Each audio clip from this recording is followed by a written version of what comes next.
I was telling Ben earlier when we were doing cement, I don't know what year that would have been, maybe in '98. Big Daddy we were pouring cement on this side of the house, and he had his boots on, and he just slipped his boots right off and pulled his socks off. He probably didn't have socks on, but he took his boots off and got in there to rake cement barefoot. And we looked at him and we're like, "What are you doing? That's gonna burn your feet so bad." And he says, "Well, I need a few layers to come off, you know. Feet are getting a little finky, you know." Holy smokes!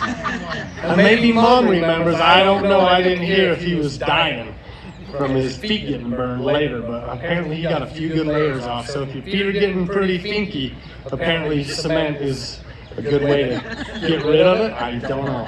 Probably not recommended, but yeah. Well, number one, we want to thank all the people to start off our show. All our people that have come from all over the place. It's amazing. There's probably as many people from out of the state that are here right now that are from in the state. That's pretty dang special. And multiple countries right here too, I can see. And one of our special people that's from a long ways away, that goes way back with Big Daddy, is our good buddy here, Bob Larivee.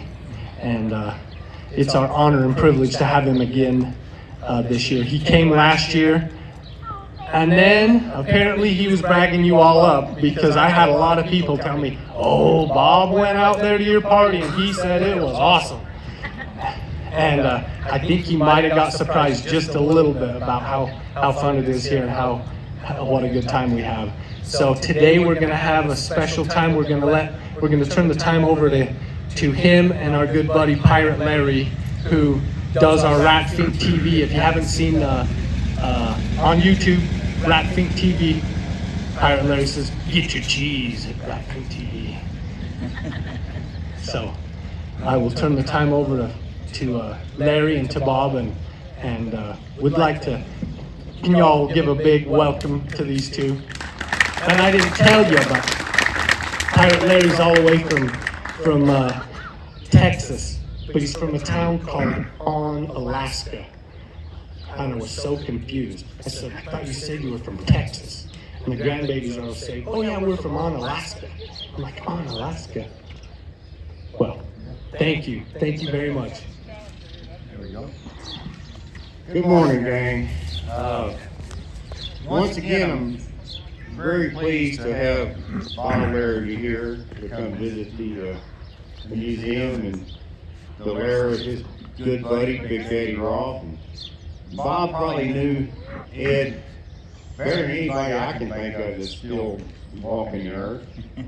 And they had some great adventures. They traveled together. They were in a lot of different business-oriented deals. Bob bought a lot of Ed's cars, and he used Ed as a feature in the world of wheels in the very early days. But Bob is one of the, if you don't know, he's one of the original innovators and pioneers in the show car world, and they even call him the king of show cars. And the people that say these kind of things are people like George Barris and Bill Smith was a good friend of his from Speedway. The biggest names that you can think of in this industry were all still friends with Bob. And what's that? Unfortunately, most of them are gone. Unfortunately, most of them are gone. That's why I love to take the opportunities when I can get guys that will sit down with us to tell us how things were, and that's how we're going to start this off. Bob started very early in his racing and car career in about 1950? 59.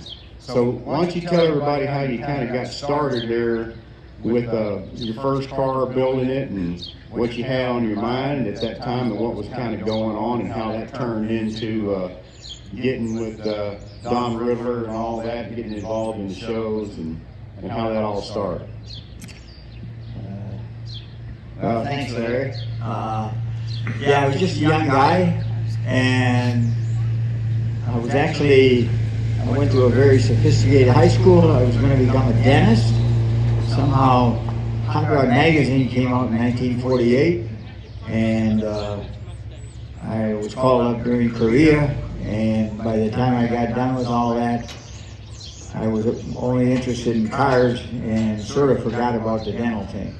But by then I was also already married and had a child, and I joined every club I could find, and one of them happened to be a member club of the Michigan Hot Rod Association, and Michigan Hot Rod Association had the idea they wanted to have a drag strip.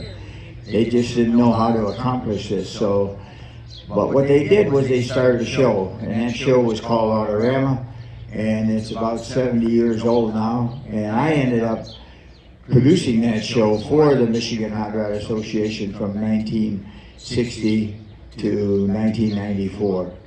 So that spurred my career, and it really began out of the United States because since MHRA had started Autorama, I took that idea and the concept that they had built, and I took it to Canada.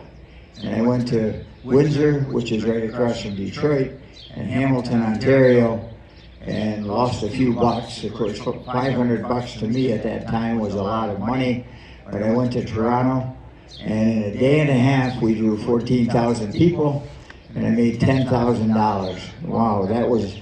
I was painting signs with my dad at the time, and that was as much as I made in a whole year.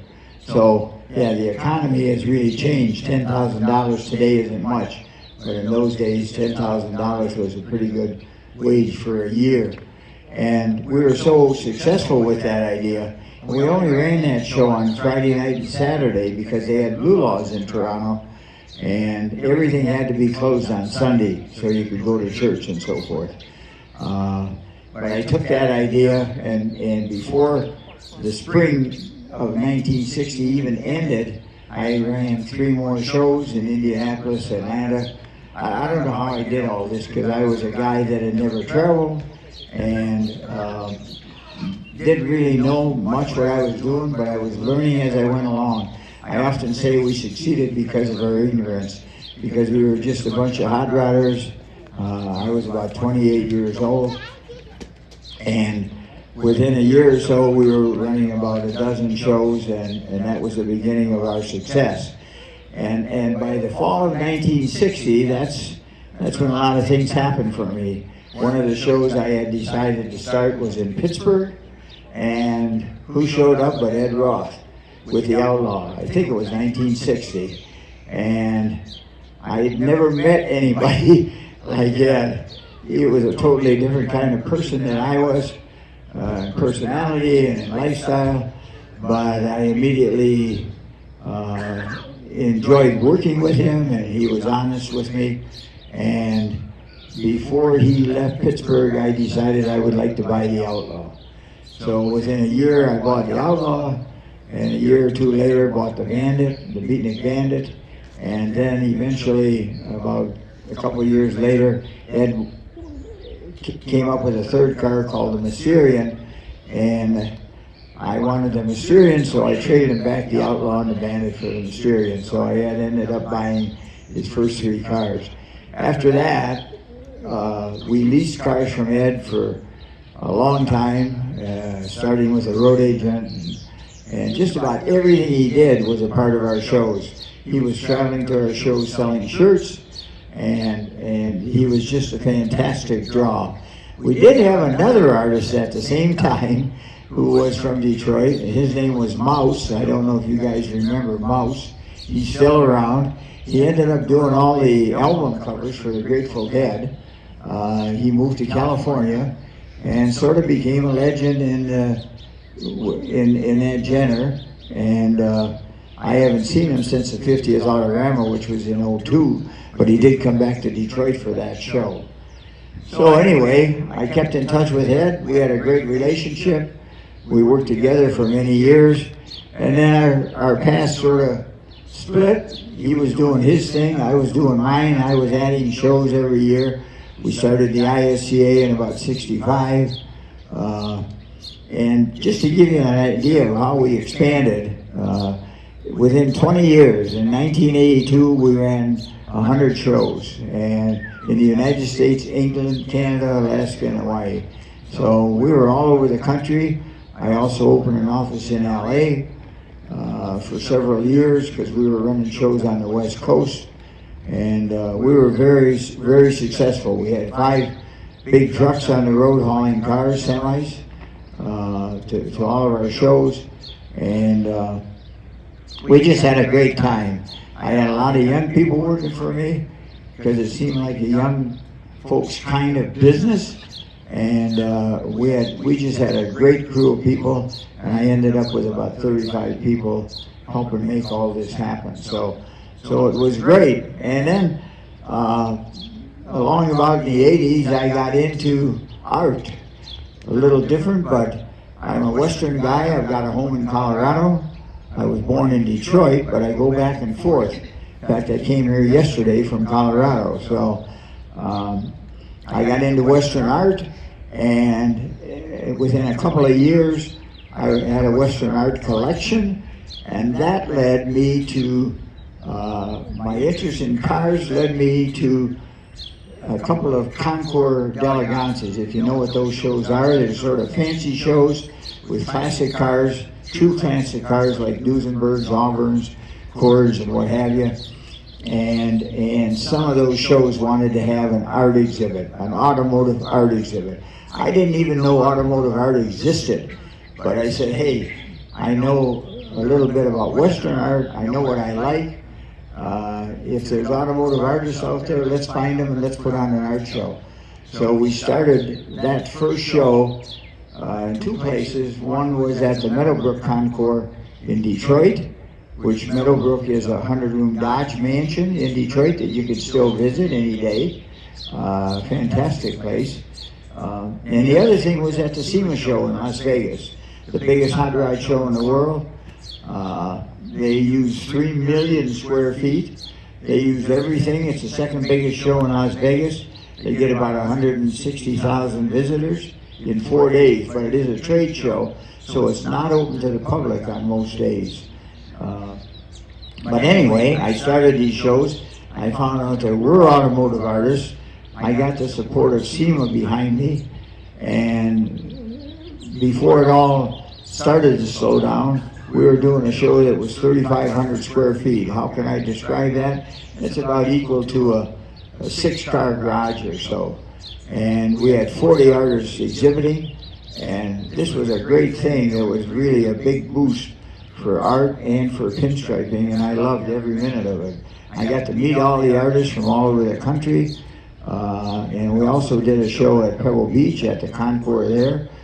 That's the most famous classic car event in the country, and artists there came from all over the country and formed an organization called the Automotive Fine Arts Society. So I was involved in all of this. I was going crazy, I guess. I don't know how I did it, but I had a lot of fun, and I was young enough, I guess, I had enough energy to make it all work, and it did. And in fact, one of my daughters and I still do the SEMA show every year, but it's not managed by me anymore, the art exhibit.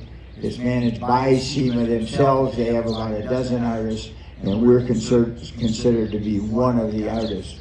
So unfortunately, the Pebble Beach thing, we ran that show for 33 years. We don't run that anymore. That ended in 2018.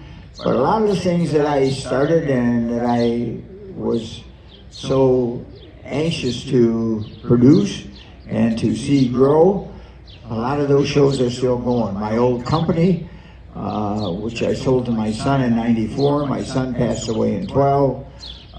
He had a partner, his partner got the event. They're still running shows. They run about 15 shows a year, including Dallas, Houston, Detroit, Cincinnati, Salt Lake City is the closest one to here. We don't run New York City anymore. We pulled out of there after 22 years, but The Detroit show is about 70 years old right now, and we're heading for the 75th, and I'm still a part of it every year. And I just love keeping active, and as long as I'm able to, I will keep attending events. And in fact, I was rewarded for my efforts back in 2012 when I was made a member of the SEMA Hall of Fame, which was a big honor not only for me, but for all the guys that had worked for me over the years and all the car owners that had ever showed in our shows. They made it all happen. We just put the thing together, and without them there wouldn't have been any shows. But even today, the shows, the Detroit Autorama and the Grand National Roadster Show, are the two big ones in the country, and the Detroit Autorama is still run by the Michigan Hot Rod Association and my old company. So it's had a lasting effect on the sport, and I'm just happy to think that I was a part of all of this, and really thrilled that I'm still able to go to events and meet so many people, and it's really been fun.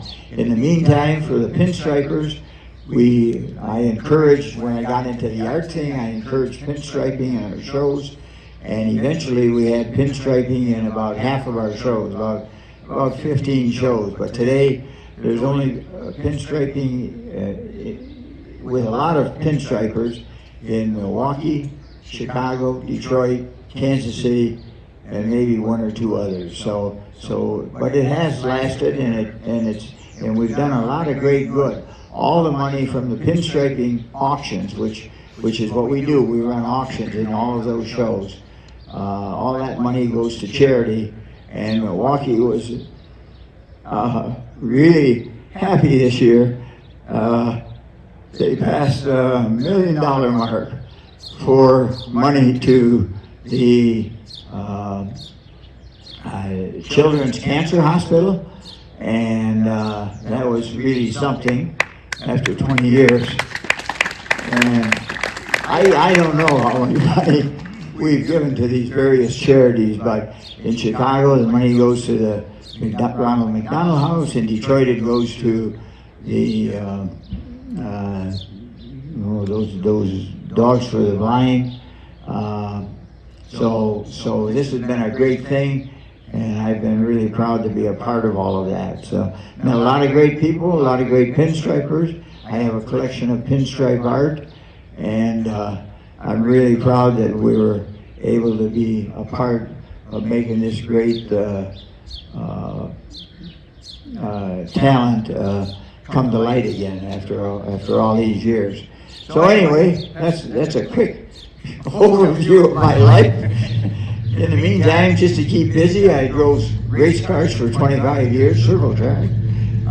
Had a lot of fun, raced all over Michigan, Ohio, and Ontario. And just kept busy doing a lot of things. And I still try to keep busy today. I'm slowing down a little bit, I'm 92. But I drove here yesterday, and I'll keep going as long as the Lord lets me. So Larry might have some questions, and we can take it from there. I hope I didn't bore you. Thank you.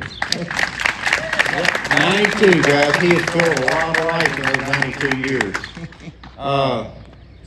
Just to touch on some of the stuff that be more recognizable, some of y'all.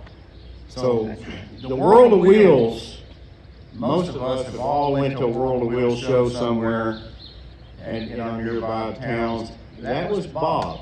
Bob was the producer, and in the early days when you go to a World of Wheels show, it was like going to a carnival, rodeo, a big production, a car thing, an event, and that's what Bob brought to that. He was a showman, probably one of the best American showmen there ever has been. And he took that from the vein of Walt Disney was one of your guys you liked. Yeah, I do. He tried to be kind of like Walt and give you what give you something for your money, and he did. I wish I made what he made. Well, you didn't do too bad though, buddy. And some of the cars and stuff that came from that, Chuck Daniels, all those cool cars that Chuck did, all those models. Chuck Miller? Chuck Miller. I'm sorry. Chuck Miller. All those cool cars that he made for the Revell and the different model companies, those were all, Bob was involved in every bit of that. Those guys were building those cars and stuff for the show circuit, and so all those cool famous cars like the Red Baron, he went with Monogram and built the full-size version to come out and bring to the shows. So when you tell a story. Sure, here you go. So everything has a story, and that's what happened when we did this book.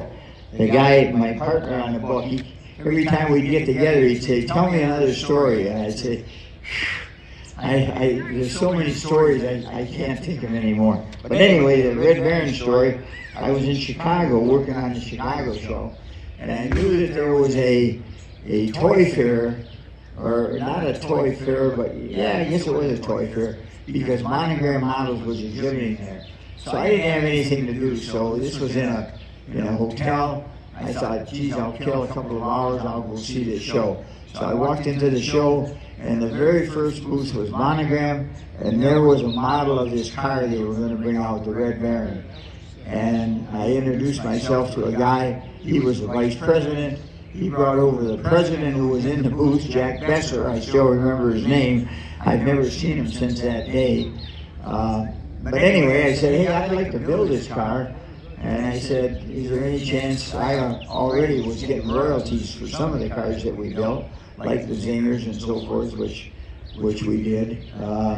And I said, is there any chance of getting a royalty? And he said, well, hey, we designed the car, so no, we're not going to give you a royalty. And in fact, we're going to charge you a fee. And I said, you're going to charge me a fee? How much is that going to be? I'm thinking thousands of dollars, you know. He said, well, let me think about it. We'll send you a contract. So I went back to Detroit. I talked to Chuck Miller because I wanted to build a car in Detroit. Chuck had just won the Riddler the year before. And about a couple of weeks go by and this contract comes in. It's a 6-page contract, very legalese. So I'm reading through this contract and I can't find out how much they want until I get to the last paragraph. And they said, the fee for the right to build this car will be $10. So I immediately sent him a check for $10, and I've never heard from him since. But we did build a car, and it became maybe one of the most famous of the feature cars that we ever did. I know it sold millions of kits for Monogram, and eventually went to Mattel. But those were the kinds of experiences that we had every day. There was always something new happening. It was exciting, and you never knew what was going to happen. Sort of the same thing happened with the Zingers. A guy showed up from Cleveland at Autorama in Detroit, and he had taken one scale model engine and put it in a different scale model body, so that this thing looked like a giant horsepower car, you know. Maybe you know what the Zingers are, because they sold millions of those also. And we were so enamored with this car that we immediately called MPC, the Model Products Corporation. Their offices were in Detroit. They sent a guy down to look at these models, and before the show was over, they had agreed to make models of the Zingers. They made 6 of them, and I had the right to build the cars and haul them around the country, and I got a royalty. So the royalty more than paid for building the cars. So there's just so many stories in the book that it's all interesting. And there's a lot of stories in my book about Ed Roth. We have a chapter on Ed, and dealing with Ed and traveling with Ed. Every day was a new experience. The first time I met Ed in California, when I went to pick up the Outlaw, I walked into his shop on Slauson Boulevard in Maywood, and we get talking, and Ed says, what are you guys doing? We said, well, we don't know. We're out here just to make contacts with manufacturers and people, the Edelbrocks and all the rest of the companies in California, Peterson Publishing. And he said, have you ever been to Disneyland? I said, no, of course not. So we went to Disneyland the next day with Ed, and I can't remember how many boys he had by then. I don't think there were 5. But anyway, I've got pictures of Ed on some of the rides, and it was just great. You never knew what he was going to suggest. We knew that whenever we saw Ed, it was going to be an interesting experience. A lot of those are covered in my book, but that's what my life was about, and I'd like to think it's still that way. Thank you. So now we'll take some questions, and I guess the best way to do it is if you have a question, I know you're going to hate this, but come up here and that way I can ask you from the microphone. So has anybody got a question?